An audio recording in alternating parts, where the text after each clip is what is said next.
What's up, everybody, and welcome to episode 6. Wow, episode 6 of the I Don't Know What I'm Talking About Sports podcast.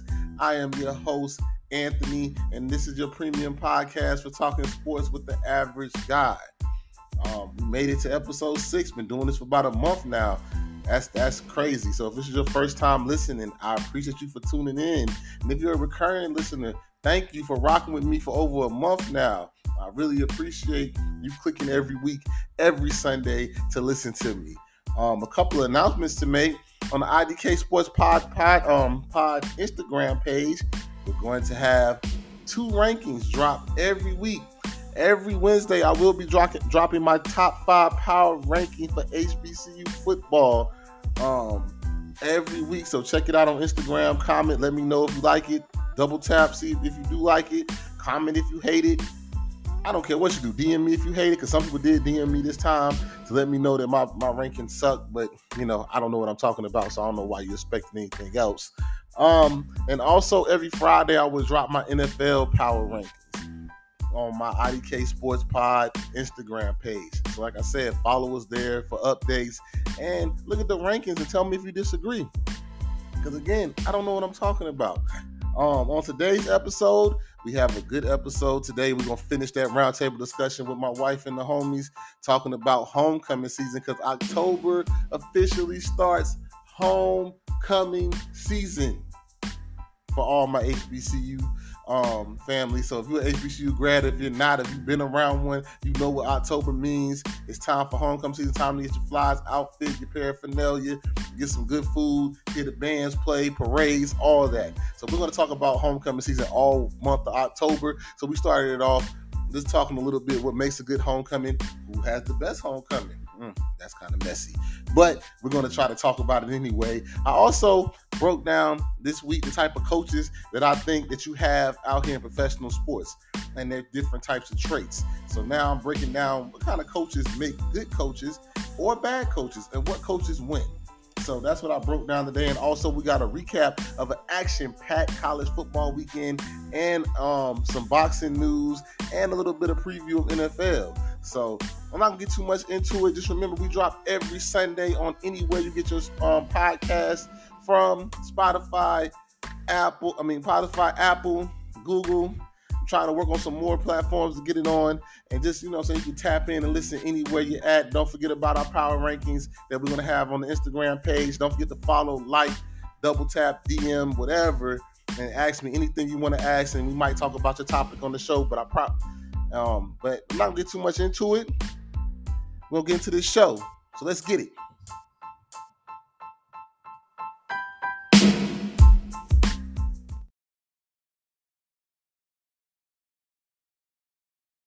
So as I'm sitting here looking at what I want to talk about with episode 6, we have talked about some of the changes in the game, such as the transfer portal, some of the nuances of the game. We talked about some of the different style of games that are played. We talked about HBCU football and PWI football, or Power 5 football. And we talked about how some of the issues are changing the landscape of football and different sports. Now let's talk about a little bit about the game itself, right? Let's talk about a little bit the people that's involved in the game. Let's talk about coaching. Coaching, if anybody that has ever played knows how important coaching is, especially if you played above the youth level and really got into school ball, especially high school and above.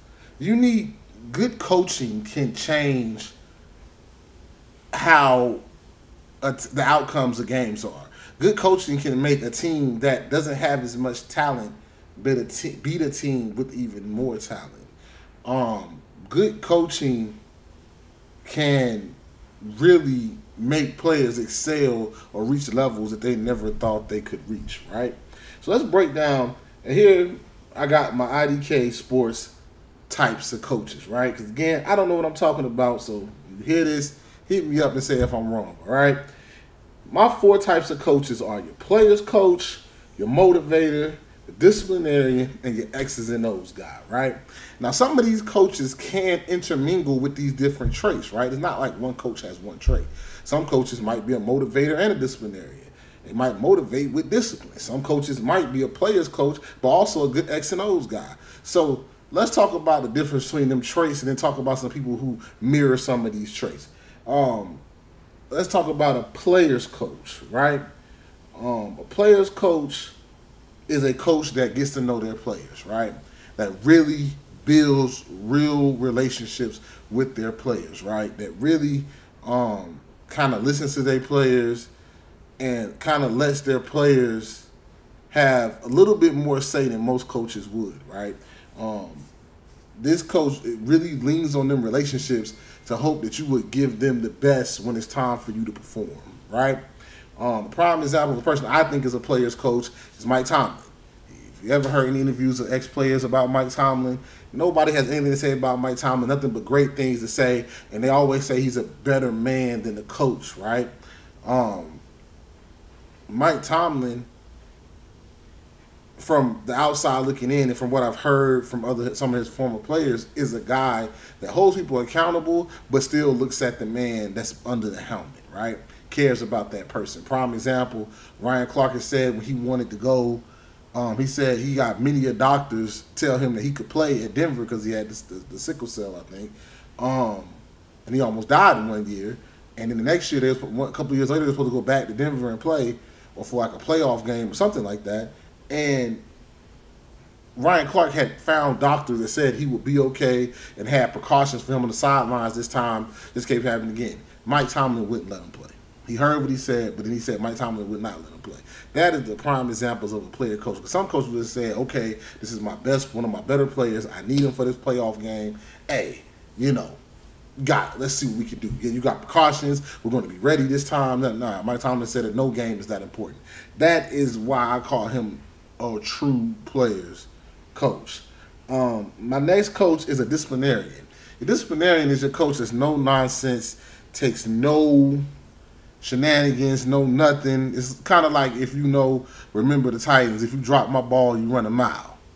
You know what I'm saying? You fumble it, you run a mile. If you're late to practice, you run a mile. Like, that's your disciplinary coach. That coach never is going to not hold up to his standards of what they think their program should be. Disciplinarian coach comes to mind, and I'm just saying football coaches because it's football season. Tom Coughlin, right? Tom Coughlin is a true disciplinary coach, or Bill Parcells. Bill Belichick, you can say that to a certain extent. Nick Saban. These coaches, especially Tom Coughlin, he is never going to relax his standard no matter how good his team is, who it is, or anything. You know what I'm saying? It rubs people the wrong way. Some disciplinary coaches don't last long because it wears thin on players of always being got on for every little thing. But also, when it does work, Tom Coughlin won 2 Super Bowls. One of them teams was not as good as that Patriots team that they won against, and they won 2 Super Bowls. So a lot of people from the outside looking in don't like it, and I don't think this style can last that long. Like, for example, in basketball, they said when Doug Collins was a coach, he would be so hard on players that after like 5 years he had to get a new job because players just didn't like him anymore. Like, it's hard to play for a disciplinary coach for forever that's so hardcore, relentless on their standards, and doesn't ease up a little bit or treat you. Some people feel like they don't treat you like a human, right? My next coach is your X's and O's coach, right? This is your coach that really knows the game, and every waking moment they talk about the game. They talk about how to be better at the game. They read books on the game. They just know their sport heavily, right? They're always drawing up plays, always looking at ways to be innovative. This is your X's and O's coach. Your X's and O's coach most of the time are your coordinators, but a couple of head coaches that come to mind as X and O's coach, Sean McVay. I think he's an offensive genius. He really, all he thinks about is how to create different plays and to keep the defense on their toes. You got what's his name? McDaniels I think that's his name, out in Miami. Andy Reid. Them are the guys that really come to basketball coaches that are like analytic guys. That's your X's and O's coaches, right?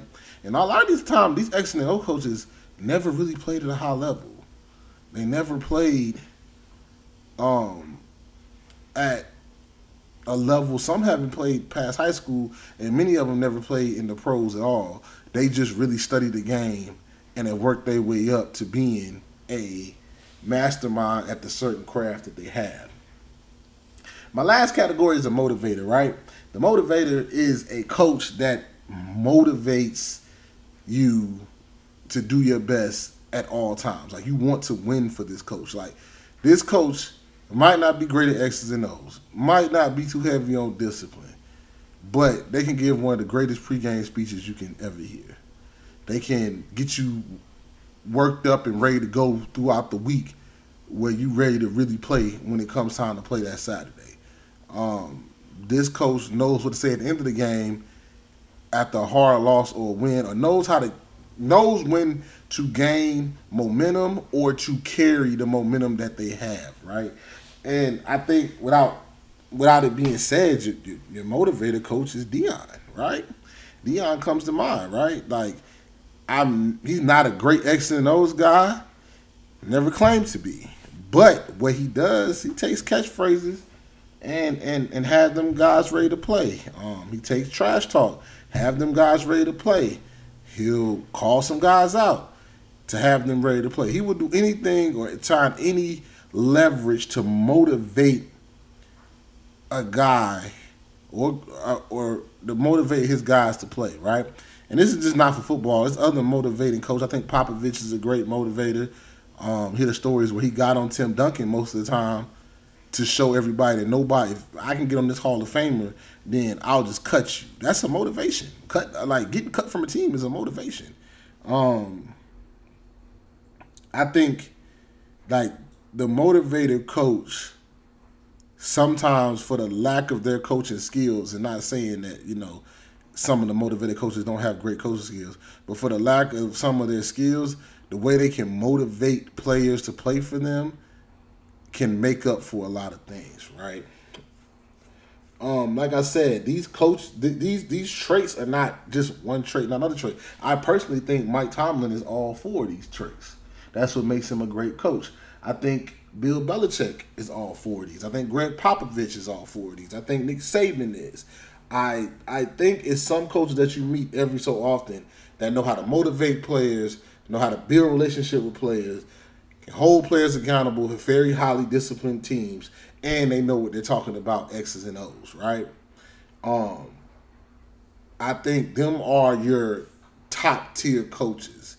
And these are the coaches that are very successful no matter where or what level they're playing at or who they have on their team. Like I said, Mike Tomlin, I think he's all of them, no matter how less talent he has. The man's only had one losing season in the NFL, and that was recent.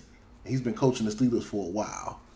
Like, that's really hard to do in the NFL where the margins of error are very small.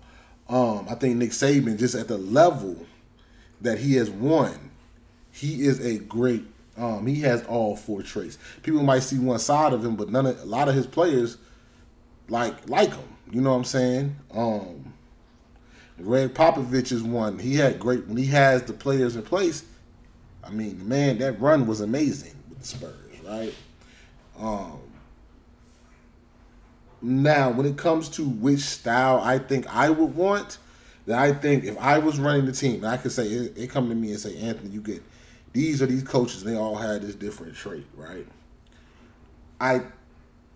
Everybody would say, well, give me the X's and O's guy. I would say, give me the motivator, and I'll put X's and O's guys around them, right? Because I need the face of my franchise, the face of my team, which is is your head coach, to be the guy that can go out there in front of cameras and get people ready to play and know what to say to reach the locker room. Because if you never played sports before, the locker room is ran by the players. The locker room is not ran by the coach, right? The practice field is the coaches, or the practice court is the coach. The locker room is ran by your captains and the players. Like, really, the coach really comes in the locker room, says what they got to say, but they don't police the locker room, and they don't really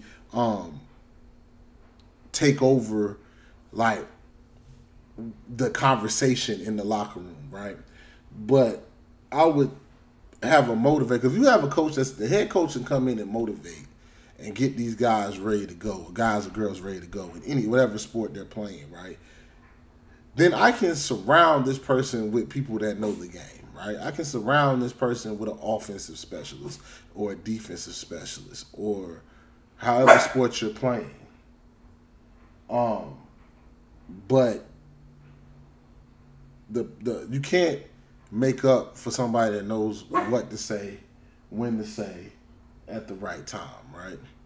You can't make up for that. So I would personally get me a motivator, because the motivator is really going to, you can't find those. I mean, I'm just trying to find the right words, but you really can't find people that know how to motivate people.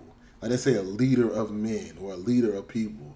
You have to have motivating and persuasion skills, right? Like, everybody knows you're on that practice field. Sometimes you don't want to do something. You don't want to do this. You just really want the game. But a motivator and get people ready and hyped up, ready to go. So you practice harder because you want to be in that game and want to run through that wall for this for your team and that player. I mean, for your team and that coach, right? But again, I don't know what I'm talking about. You know what I'm saying? Hit me up on IDK Sports Pod on Instagram after you hear this and tell me what kind of coach you like. You know what I'm saying? Some of y'all might just want an X's and O's person. The person just tell me the game and I'm good. Some of y'all might like somebody, you know what I'm saying? Need somebody to really like light a fire under you to get you going. You know what I'm saying? So hit me up on Instagram and let me know how you feel about it. So we know, since we all HBCU grads, that next month is a big month for HBCU. You know why? Homecoming. It's homecoming. Let's stir up some stuff. I'm nervous. Who have the best homecoming? I've never been, but they say it's A&T, North Carolina. I was about to say, they call it G-Ho for a reason. Right. Her family homecoming was like that.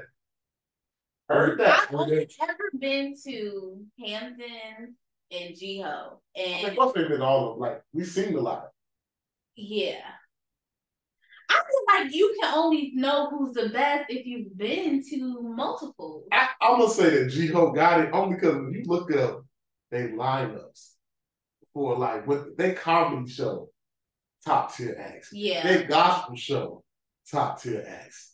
Step show sells out of 30,000 seat Coliseum. That's crazy. Yeah, their Step show is amazing. And then they have a regular concert, a young alumni concert, and a alumni concert. Let's talk about the alumni concert. Oh, they might have like the OJs come, bro. That's crazy. Like, that's wild, right? OJ. And then, like, for the young alumni concert, what they were talking about, they had Guy.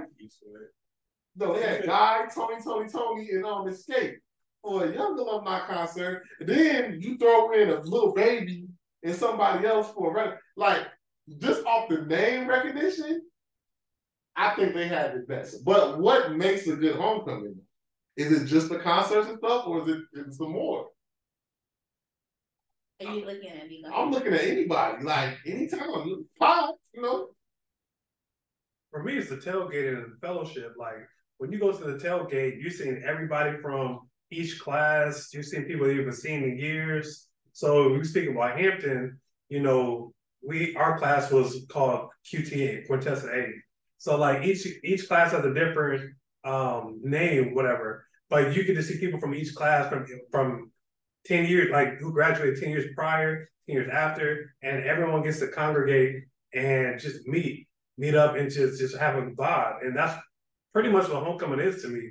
It's a vibe. You get to see the culture, you get to see fashion, you get to see your crush from back in the day, you get to see everything. Yeah. So like, I mean, HBCU homecomings are lit. Yeah, I feel like everybody, if you graduate from HBCU, there's always going to be a special part for your school because it's a homecoming. You're coming home. But I think if you're thinking about like events, if you're like an event goer and you want to go to like a day party, if you maybe want to see some celebrities, if you want to do parties and things like that, I think that that's different. But I mean, if we had another HBCU person sit on the couch that maybe went to like another HBCU in the area, Central, they may be like, no, that's like, we got the best. Everybody gonna ride for their homecoming. Yeah, you know what I'm saying? Ride even if it's true or untrue, like, it doesn't you know what I'm saying? matter. You gonna ride, like, everybody homecoming is how delusional it might be or not. Yeah, so then it's kind of like on another aspect, like, is homecoming for the current students or alumni? It's for alumni for sure. Yeah, it should be for alumni. Yeah, so really, like, current students, you can have your little time, but this is our weekend. For sure, because like you can't even enjoy homecoming for real till you're 21. So I mean, not saying that you can. I had some great 18, 19-year-old homecoming. No, but what I'm saying is like to really get the full effect of it, you don't really appreciate homecoming. I mean, I've had some great ass time before I turned 21 at homecoming. But what I'm saying is, especially, living the Divine Nine, like I've had some amazing homecomings. But what I'm saying is that it's really, like you said, it's for alumni for sure. Students that go there, they get the trickle down effect, but it really is for alumni. Yeah, you truly don't appreciate it until you graduate. I feel like you coming back home. Yeah, for sure. That's why I guess, like you said, like the original questions, right? Like, who has the best one? It'd be hard because nothing really has like that shares that same sentiment. Yeah. Until I go back to Hampton. Exactly. It'd be hard to judge somebody else. Like, if your camp is lit, your camp is lit. Don't get me wrong. Like, it's jumping. I'm gonna have a good time, but it ain't gonna coming back to 12-2. It ain't gonna feel like home. You know what I'm saying? So. But homecoming season is a great time. And I think that's something that can't be stolen from us too much. And I think it's better if you went there or you lived it. Even if you're not. See, I can go to Howard's homecoming and appreciate Howard's homecoming, right. Even not being a Howard grad, because I'm graduating from the HBCU. For sure. If you went to Virginia Tech and you came to Hampton, Norfolk State homecoming, you'd be like, what the heck is this? Yeah, it's definitely probably like it's a whole hard to really world. Appreciate it. You know what I'm saying? Like, yeah, like Candy said, you need the party celebrities, but you ain't like really appreciating what's happening right now. You ain't appreciating this tailgate. You ain't appreciating the DJ playing the go-go music in the back, or the DJ playing this and saying like, oh, what's up, bro? You know what I'm saying? Dapping up people that you ain't seen in years. You know what I'm saying? And, like, talking to cats like you ain't never left. You know what I'm saying? I think, like, I don't know, like, it's cool to attend one, but, like, if you ain't, like, ever lived in one for multiple years, I think it's something that's, like, an experience you really can't explain to nobody. Like, some people are like, what's homecoming? Like, I was fortunate enough to, you know what I'm saying, grew up in a household. My parents were the HBCU, so I knew what a homecoming was like before I even came to the universities that I went to. But you don't want to say the first university you went to? You real with people, man. I'm the pod like that. Don't do this. I'm just people. Tell the truth. Exactly. Because like you be having people think that is just behold. Right. You was fight like a warrior, all this out. I'm by myself. I don't control it. I don't get to talk. I mean, I digress. He's flagrant out here, bro. But nah, bro, like, you know what I'm saying? Then I want to go back to something that me and Tammy talked about, since we all talking about homecoming. And she didn't really help me on this. Tailgate, bro. What's your plate look like? You wait. Hold on. You said that we wasn't talking about just homecoming tailgate plate. You said just a regular tailgate plate. When I brought up what's on my plate, you made it seem like I didn't know what I was talking about. What's on your plate, bro? Off top, barbecue chicken. Yeah. Off top. No link? No, I ain't kidding. Hey, look, hey, look at me.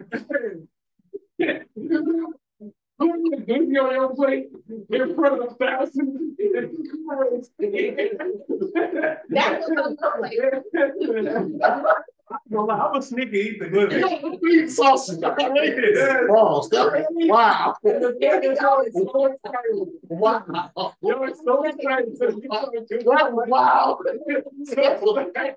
To make sure guilty pleasure is crazy. No glizzy on my plate at all. I was a cheap, but you gotta think this is real food. So we talking baked beans. Somebody might have brought like some coleslaw or something like that. Might have brought some. So we talking. Barbecue chicken. I mean, barbecue chicken, probably some loaves of bread, some mac and cheese. You ain't no fish? Oh, for sure. I get some fish, mustard and hot sauce. That's the only way to do it. What else? Some people get, fancy. I don't know if they might, they really bring the smoker out. How hard are we going to smoking? You know what I'm saying? We bring this. I've never seen the smoker. I seen brisket at HBCU tailgate. Yeah, I seen some brisket at HBCU tailgate. So yeah, it depends on how heavy you go. And plus, I gotta mention this. I'm probably walking the circuit at a tailgate too, so I ain't gonna be walking around that joint eating glizzy.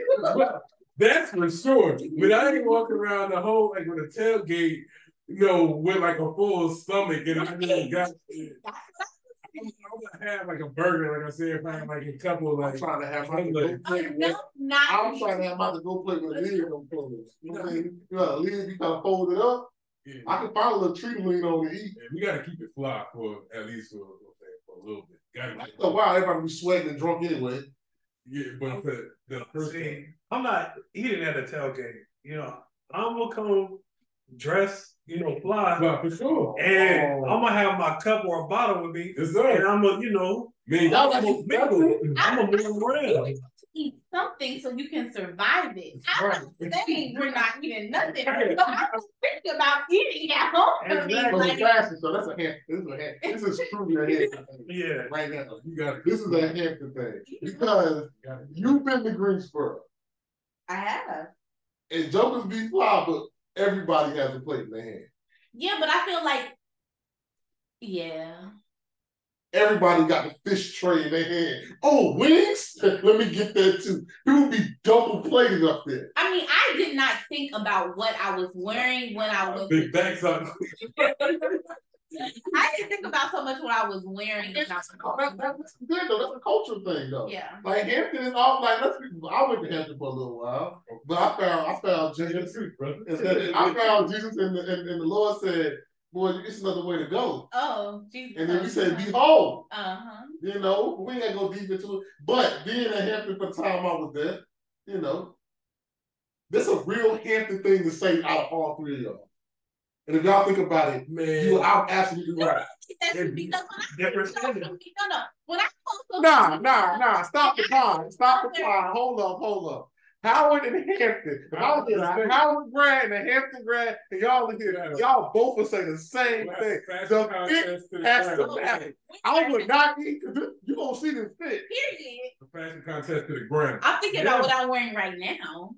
I already got some orders in my cart. And if you want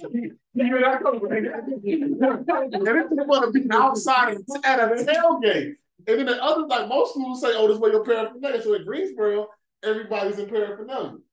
Everybody's in anti-stuff.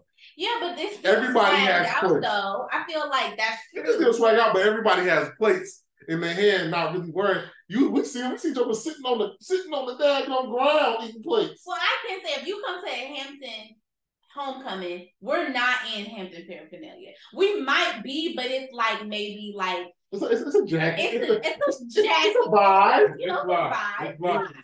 It's not just your shirt that you cut up and you came. Like it's not just that. Right. It's a whole. Right. It's a vibe.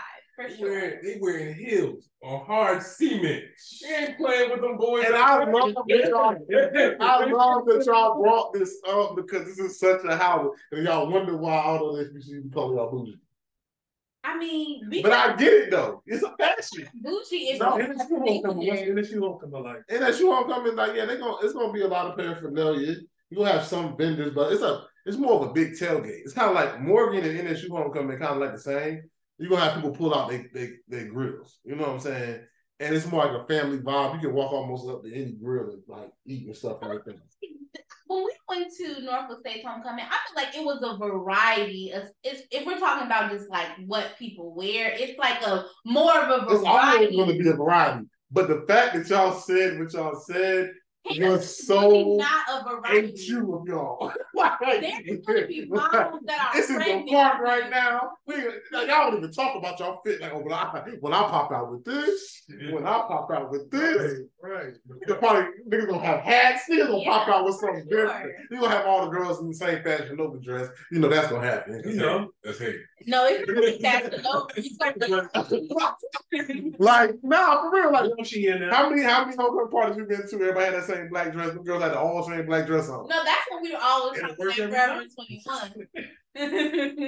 But you know, but no, that's like that. Yo, we're gonna have this conversation again about homecoming. So another time, but I'm glad that came out. That it's really a cultural thing too.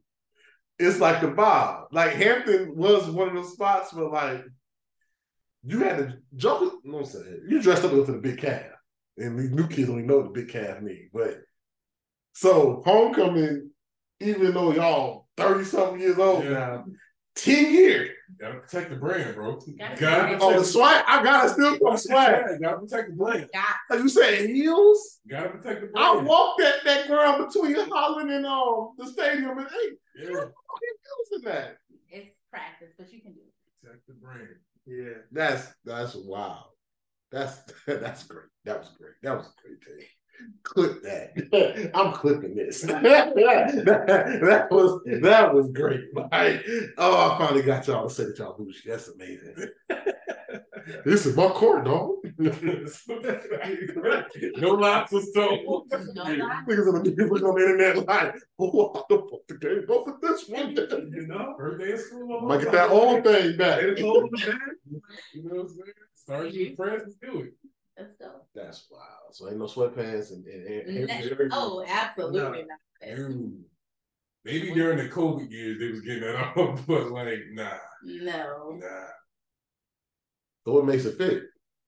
I mean, this is not a fashion podcast. Nah, we talking about homecoming. It's all about the sports. So like, since y'all talk about the fits, like, do you go? Not saying what your fit. Do you go for a casual fit, a casual look good fit, or you going for like something that you got to button up that you don't really want to get dirty? Because you're still outside, and the weather could be whatever. So you going for something comfortable, but like, yo, I still got it on. You know what I'm saying? Oh yeah, I know, bro. I'm not spelling no secret, bro. That's another secret. You know, I'm not spelling no secret sauce. You know what I'm saying? You know, it's a collaboration of the elements, bro. You got homecoming on top of that. You got fall season. So you know what I'm saying. You got your layers. Yo, if I'm gonna cut you off for fall. If you really trying to get your stuff off, fall is the season to get your stuff off. Okay. You get a little good shot. So it's a collaboration of all the fashion elements into what's casual, what's fly, what's sharp, what's technical, what's, you know, everything. It's a collaboration of that and putting it into a fit and what fits your unique style, what fits you. But put that shit on. Oh, I can't tell you nothing less, but put it on. Facts. Put it on. Let's see your rendition of what that is on you. And then, you know. That's it. In Hampton, Virginia weather is finicky. So you have to have backups because it could very well be 85 degrees. Facts. Or it could be 50 degrees. We honestly don't really know until you know. You don't really know. Till that morning. We were 70. 75 because you can really wear anything. That's when we even make a cool 65 and maybe a 50 at night. That is what we hope for, but we don't always get that. I have planned a full fall outfit and had to change it because it was 80 degrees. Some girls don't care. They be out there sweating. it's really a regional thing, but because of where we are, you got to be able to like have layers. You got to be able to still be cute with the jacket on and the jacket off, So that's my take. Shout out, the homecoming is coming up.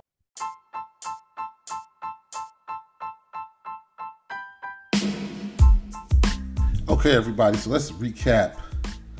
What's this? Week 5 in college football and talk a little bit of pro football as I end out today's show for the last week of September. Let's look at on the FBS side. You had, starting off Friday night, you had Oregon State beat Utah in a Pac-12 matchup, ranked Pac-12 matchup. Good game. Utah quarterback was hurt, so it kind of hinders what kind of game it could have been, but still a big win for Oregon State. And again, the Pac-12 showing, even though it's about to be gone next year, it's probably one of the strongest conferences in college football right now. A big game that I saw that I didn't have time to put on my Instagram page, but a game that I thought was an upset alert was Ole Miss and LSU, and Ole Miss did exactly what I thought they would do in the shootout, beats LSU 55-49. I always thought this was an upset game for LSU because LSU, even though they're ranked number 13 in the nation, just doesn't look that great to me. Jalen Daniels is okay. I mean, he did have a good game this game. Had 414 yards, 27-36, 27 completions on 36 attempts, 4 touchdowns. So he had a good game this game. And LSU, this is like they're not the same LSU teams of old. And going to Ole Miss, it just looks like a game that was prime set up for an upset against LSU. Probably one of the highlight games for me is actually 2 in the FBS ranks was you had USC versus Colorado, which was started out as looking like it was going to be a blowout, but I think Shedeur and Caleb both helped their Heisman candidacy. It's 48-41 shootout. I think Caleb had 6 touchdowns. Shedeur had 5. It was a really high scoring game. High-powered offenses going back and forth. And, you know what I'm saying, I know I give Deion a lot of flack, but, hey, shout out to Colorado coming back when it looked like they were about to get blown out again. And I think you're seeing, well, as far as out of probably about 4 or 5 candidates, 2 of maybe Heisman candidates this year. The other highlight game for me was it was a later game, the Notre Dame-Duke game.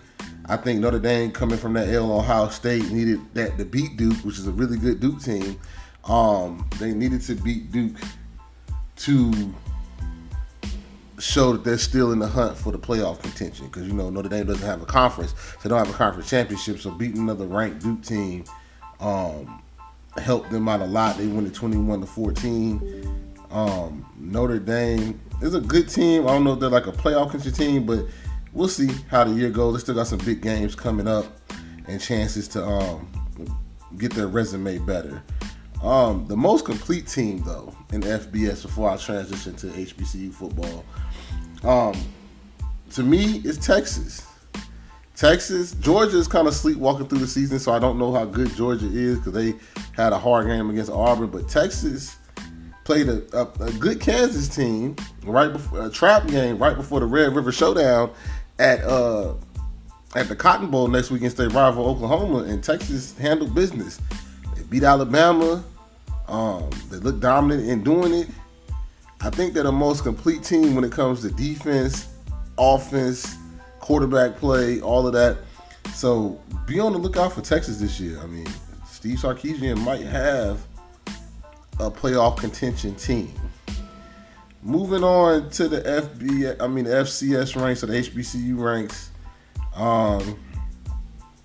Couple of games that happened. One that hurts me personally is my Norfolk State Spartans took the L to North Carolina A&T, giving them their first win in a good football game, 28-26. I mean, it was very high powered offenses going to, well, not high powered offenses. it was good offenses at that day going against each other. Both had over 300, almost 400 yards of total offense. And it was a good game, came right down to the end.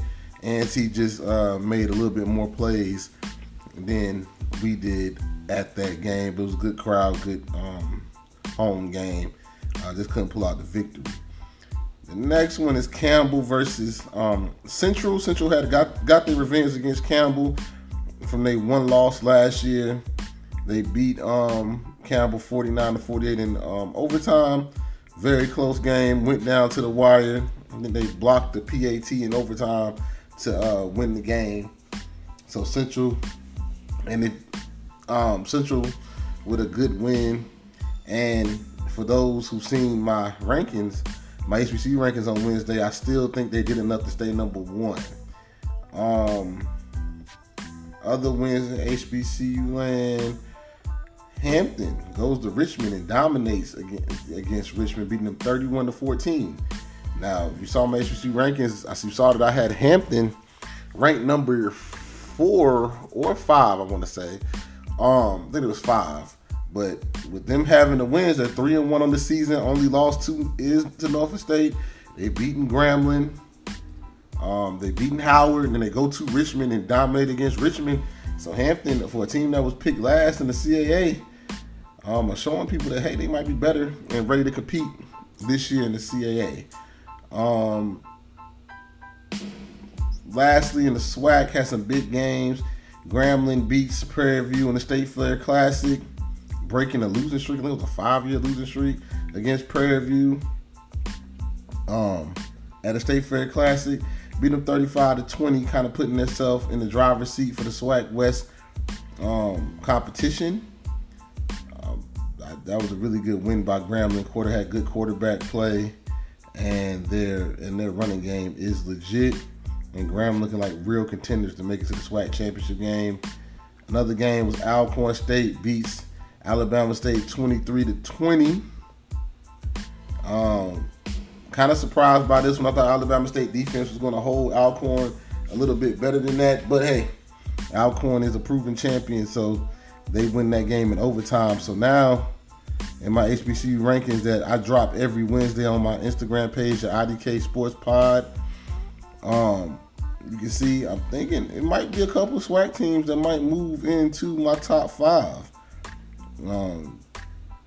A lot of people, this was conference week. A lot of people had a lot of conference games or games against other HBCU teams. And some people showed up and some people didn't. So we'll just have to see who, after a while, who I think is in my power rankings for my HBCU power rankings. With IDK Sports HBCU power rankings. Next up I have now is the NFL games I'm watching. Of course, you got the early game over in London, the Jags and Falcons. Kind of watching that right now as I record.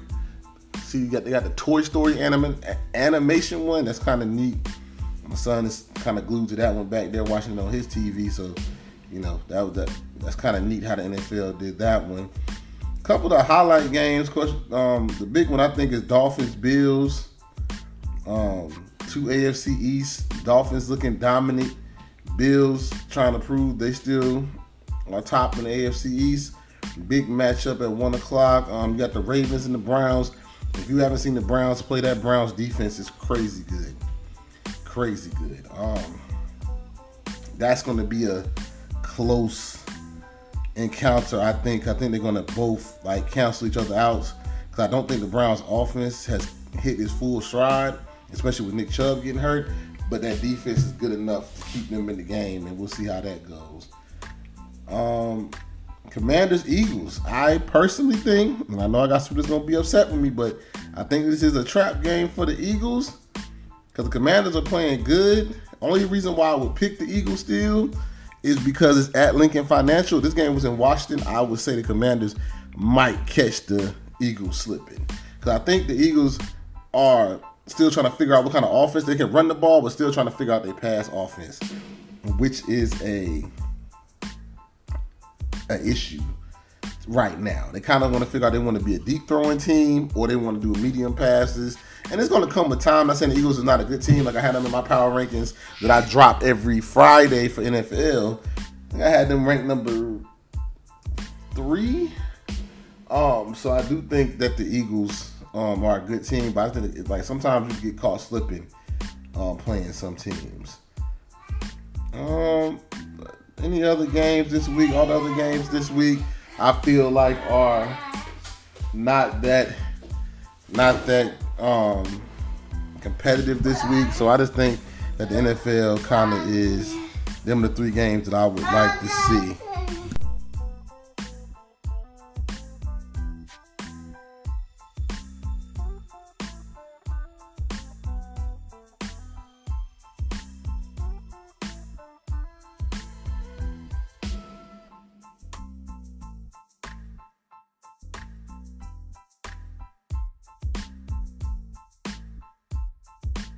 So yeah, them are the 3 games that I'm interested in watching this Sunday as Sunday football comes about. Another recap for as this weekend, we had a big boxing match that I didn't talk about last week that much.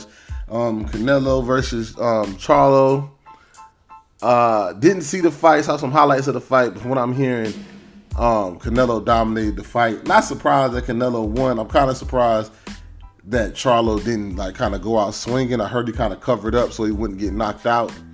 From a fighter like Charlo that on the super welterweight side, was kind of like a go forward swinging type guy. I thought like he would go out like a lot of Canelo's people go out in these fights. I thought he might have got knocked out, but he could have showed some glimpses of like his power, maybe hit Canelo a little bit. But it looked like once he got hit in them early rounds, he kind of froze up and kind of just played not to get knocked out. So that's really my recap for this weekend. Don't forget that we drop every Sunday on any of your podcast platforms, Google, Spotify, Apple. We drop every Sunday. Don't forget to DM me or check us out on Instagram at IDK Sports Pod. Tell me what you think about the show. Tell me what you think about my rankings. Don't forget my rankings for HBCU drop every Wednesday, and NFL will drop every Friday. So I will put them 2 rankings out. Don't hesitate to comment, DM me, tell me I'm wrong, because again, I don't know what I'm talking about. But yeah, until next time, guys, I'll holler at you.